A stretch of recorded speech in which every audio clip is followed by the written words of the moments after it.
Brought to you by Edgeless Diagnostics.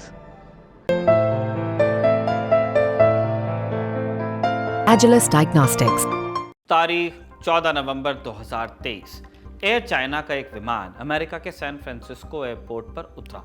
दरवाज़ा खुला तो सामने चीन के राष्ट्रपति शी जिनपिंग खड़े दिखे। 2017 के बाद उनका ये पहला अमेरिका दौरा है। तब से अब तक मिसिसिपी और यांगत्से नदी में काफ़ी पानी बह चुका।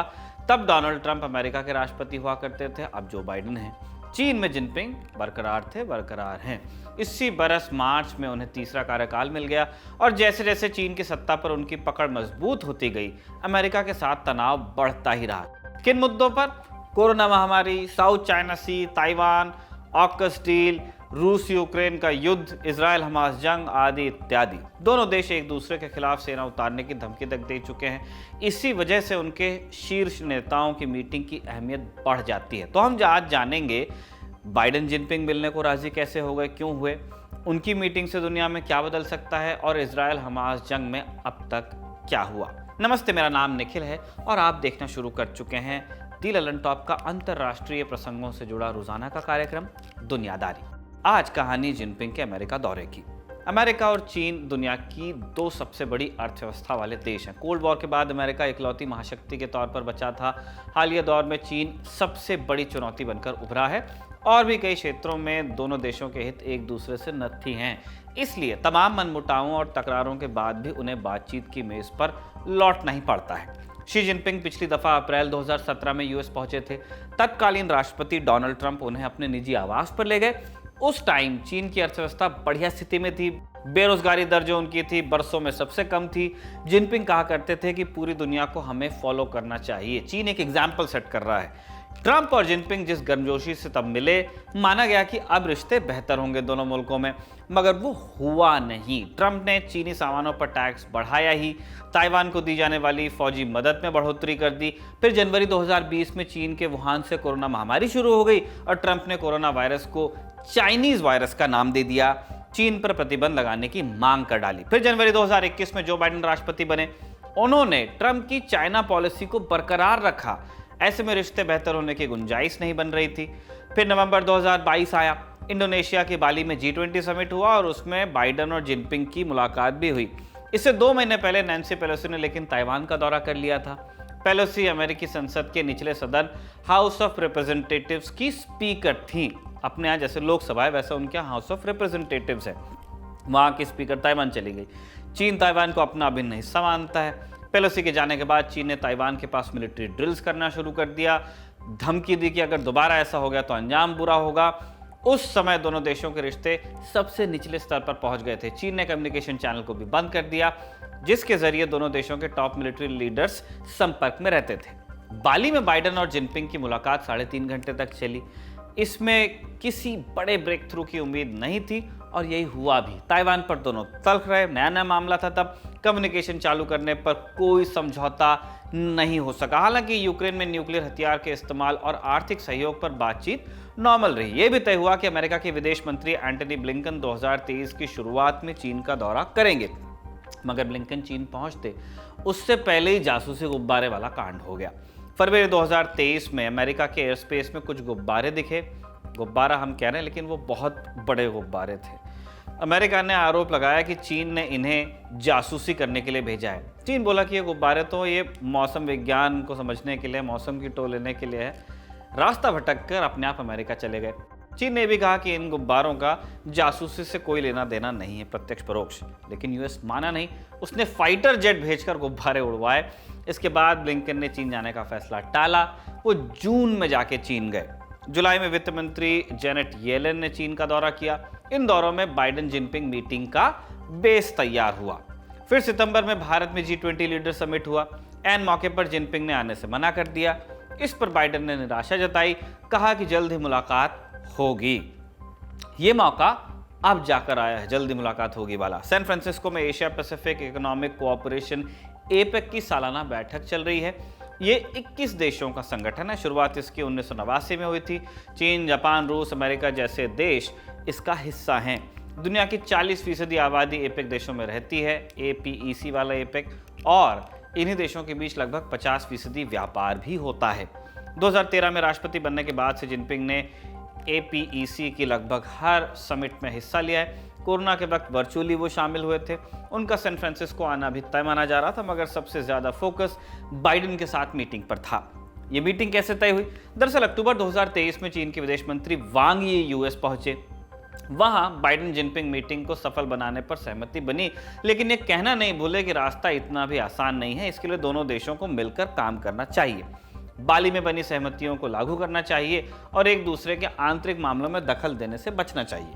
इसका मतलब ये निकाला गया कि विजिट के बीच किसी तरह का प्रोटेस्ट बर्दाश्त नहीं किया जाएगा, जिसका डर चीन को रहता है। चीन बराबरी का हक चाहता है और उनके नेता को भी बराबर का प्रोटोकॉल चाहिए। दरअसल 2016 में जब तत्कालीन अमेरिकी राष्ट्रपति बराक ओबामा चीन गए थे, तब उन्हें रेड कार्पेट वेलकम मिला नहीं था। उनके उतरने के लिए छोटी सीढ़ी लगाई गई थी। ओबामा बड़ी देर तक प्लेन में बैठे रहे, जो मेन डोर है वहां से नहीं उतर पाए वो। उनके अधिकारी चीनी ऑफिसर से बहस करते रहे, मगर बात बनी नहीं और आखिरकार ओबामा को छोटी सीढ़ी से ही उतरना पड़ा और ये अमेरिकन प्रेसिडेंट के लिए अपमान वाली बात मानी गई। अमेरिकी मीडिया में छपी रिपोर्ट्स की माने तो जिनपिंग को इसका डर सता रहा था कि यही ट्रीटमेंट उनको मिलेगा, इसलिए उन्होंने पहले ही प्रोटोकॉल तय करवा लिया। ये भी तय हुआ कि जिनपिंग कहाँ और कैसी कुर्सी पर बैठेंगे और रास्ते में किस तरह के पोस्टर्स दिखेंगे। अंतिम समय तक मीटिंग का वेन्यू भी नहीं बताया गया। दरअसल मानवाधिकार संगठनों ने जिनपिंग के खिलाफ मार्च निकालने का प्लान बनाया हुआ है। अभी जान लेते हैं कि मीटिंग में किन किन मुद्दों पर बात हो सकती है। एक एक कर हमको आपको बता देते हैं। नंबर 1 है ताइवान का विषय। ताइवान चीन और अमेरिका के बीच विवाद का सबसे बड़ा कारण है। चीन ताइवान को अपना हिस्सा मानता है। अमेरिका भी वन चाइना पॉलिसी का समर्थन करता है, मगर वो ताइवान के साथ रिश्ता खत्म करने के लिए तैयार नहीं है। मिलिट्री और डिप्लोमेटिक सपोर्ट वो देता रहता है। बाइडेन कई बार कह चुके हैं, अगर चीन ने ताइवान पर हमला किया तो अमेरिकी सेना जवाब देगी। जिनपिंग ताइवान के ऊपर अपनी संप्रभुता का दावा दोहरा सकते हैं, जबकि बाइडेन चीन की वजह से ताइवान की सुरक्षा पर बढ़ते खतरे का मुद्दा उठा सकते हैं। नंबर 2 है आर्थिक संकट। जिस वक्त जिनपिंग अमेरिका पहुंच रहे हैं, विदेशी कंपनियां चीन से रिकॉर्ड स्तर पर पैसा बाहर निकाल रही हैं। जीरो कोविड पॉलिसी के चलते कई कंपनीज ने अपनी फैक्ट्रीज दूसरे देशों में शिफ्ट कर ली थी। जुलाई से सितंबर 2023 के बीच चीन में विदेशी निवेश लगभग 1 लाख करोड़ रुपए तक घटा है। पिछले 25 वर्षों में यह सबसे बड़ा घाटा है। इसके अलावा चीन का रियल एस्टेट मार्केट भी मंदी की मार झेल रहा है। कई दिग्गज कंपनियां दिवालिया होने की कगार पर हैं। जिनपिंग बाइडेन से टेक्नोलॉजी के निर्यात पर लगे प्रतिबंध हटाने को कह सकते हैं। वो टॉप कंपनीज के मालिकों से मुलाकात करने वाले हैं। कहा जा रहा है कि इनमें निवेश बढ़ाने पर बात हो सकती है इन मीटिंग्स में। नंबर 3 तीसरा विषय साउथ और ईस्ट चाइना सी। इस सागर में बेहिसाब प्राकृतिक संसाधन है। चीन इन पर अपना दावा ठोकता रहता है। इलाके के देश और इस इलाके के जो देश हैं वो चीन की दादागिरी की शिकायत करते हैं, आरोप लगाते हैं। पिछले दिनों फिलीपींस के साथ चीन की नेवी की टक्कर भी हुई थी। तब अमेरिका ने कहा था कि अगर मामला बढ़ा तो हमारी सेना मोर्चा संभाल लेगी। चौथा विषय है इजराइल हमास वॉर। इस जंग में अमेरिका और चीन दोनों के हित जुड़े हुए हैं। अमेरिका इजराइल का सबसे बड़ा पार्टनर है, जबकि चीन की ईरान से अच्छी दोस्ती है। ईरान हमास का अप्रत्यक्ष सपोर्टर माना जाता है। आरोप लगते हैं कि हमास ने इजराइल पर हमले की साजिश ईरान में रची थी और उनसे ट्रेनिंग और हथियारों का सपोर्ट भी मिला, वरना इतना बड़ा हमला कर नहीं पाता। ईरान इससे इनकार करता है, हालांकि उसने कई बार अमेरिका और इजराइल को चेतावनी दी है और अपने प्रॉक्सी गुटों को हमले के लिए उकसाया भी है। चूंकि चीन ने मार्च 2023 में ईरान और सऊदी अरब के बीच मध्यस्थता कराई थी और उनके नेताओं को एक दूसरे के यहाँ आना जाना लगा रहता है, इसलिए बाइडेन जिनपिंग को ईरान पर दबाव बनाने के लिए कह सकते हैं। इसके अलावा कई समझौतों पर दस्तखत होने की उम्मीद है, जैसा कि होता ही है। जिस वक्त ये वीडियो रिकॉर्ड हो रहा है तब तक मीटिंग शुरू नहीं हुई थी। इससे जुड़े अपडेट्स आपको दी ललन टॉप पर मिलते रहेंगे। फिलहाल जिनपिंग का चैप्टर यहीं पर रोकते हैं और चलते हैं इजराइल हमास जंग के अपडेट्स जानने की ओर। पहला अपडेट अल शिफा हॉस्पिटल से है। ये गाजा का सबसे बड़ा हॉस्पिटल है। पिछले कई दिनों से इजराइल डिफेंस फोर्सेस IDF ने इसकी घेराबंदी कर रखी थी। इल्ज़ाम है कि अस्पताल के नीचे हमास का कमांड सेंटर है। इजराइल का इल्ज़ाम है और वो मरीजों का इस्तेमाल ह्यूमन शील्ड की तरह कर रहा है। अमेरिका ने भी इस दावे का समर्थन किया था, लेकिन हमास इससे इनकार करता है। उसने अल्टीमेटम मानने और सरेंडर करने से मना कर दिया। फिर 15 नवंबर की सुबह IDF ने कहा कि हमने सब कुछ करके देख लिया, हमास माना नहीं, अब हमारे सैनिक अंदर जा रहे हैं। अल शिफा में हजारों लोगों ने शरण ली हुई है। इसके अलावा बमबारी और घेराबंदी के चलते इलाज में भी मुश्किलें आ रही हैं। 13 नवंबर को विश्व स्वास्थ्य संगठन WHO ने कहा कि अल शिफा कब्रिस्तान में बदलता जा रहा है।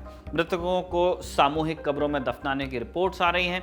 हताहतों में कई नवजात बच्चे भी शामिल हैं। इसके चलते इजराइल पर दबाव पड़ रहा था। उसके सहयोगी देश अस्पताल को बचाने और संघर्ष विराम की अपील करने लगे थे। जानकार कहते हैं कि इजरायली सेना की रेड इसी दबाव का नतीजा है, मगर ये युद्ध की दशा और दिशा तय करने वाला कदम भी हो सकता है। इजरायल ने दावा किया है कि ऑपरेशन चलाने के लिए पर्याप्त सबूत उसके पास है। अगर उनका इंटेलिजेंस गलत साबित हुआ तो उन्हें पूरी दुनिया को जवाब देना पड़ेगा। इस बीच जॉर्डन ने इजरायल की इस रेड की आलोचना की है, कहा कि ये अंतर्राष्ट्रीय कानून का उल्लंघन है। आम लोगों और मेडिकल स्टाफ की सुरक्षा की जिम्मेदारी इजरायल की है। वैसे अस्पताल के अंदर क्या चल रहा है आपको वो भी बताते चलें। मीडिया रिपोर्ट्स के मुताबिक इमरजेंसी डिपार्टमेंट को छोड़कर बाकी इलाकों को खाली करने के लिए कह दिया गया है। आम लोगों को सुरक्षित बाहर निकालने की तैयारी हो रही है। IDF ने जरूरी मेडिकल सप्लाई भेजने का वादा वैसे किया है। गाजा के बाकी अस्पतालों का क्या हाल है अब ये जान लीजिए। अल जजीरा के मुताबिक गाजा के 35 में से 21 हॉस्पिटल पूरी तरह बंद हो चुके हैं। लड़ाई में सबसे ज्यादा नुकसान उत्तरी गाजा का हुआ। दूसरा अपडेट इसी मसले से जुड़ा हुआ है, डिप्लोमेटिक संबंधों से। अब तक 3 देशों ने इजरायल से संबंध पूरी तरह तोड़े हैं।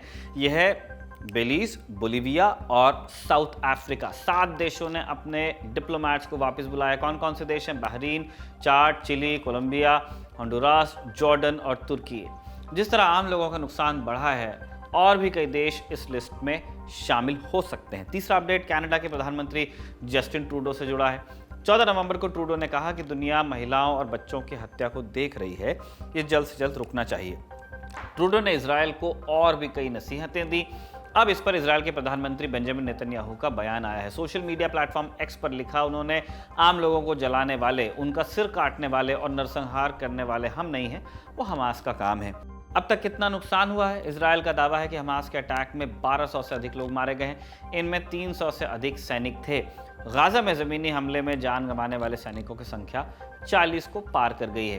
गाजा की हेल्थ मिनिस्ट्री ने दावा किया कि इजरायल के हमले में गाजा पट्टी में 11,000 से अधिक लोग मारे जा चुके हैं। इनमें से 4500 से अधिक बच्चे थे। यह आंकड़ा लेकिन 10 नवंबर तक का है। UN ने कहा है कि पिछले 4 दिनों से नया डेटा आया नहीं है। आज की दुनियादारी में इतना ही। कल फिर आपसे मुलाकात होगी। इसी उम्मीद के साथ हम विदा लेते हैं। शुक्रिया। शुभ रात्रि।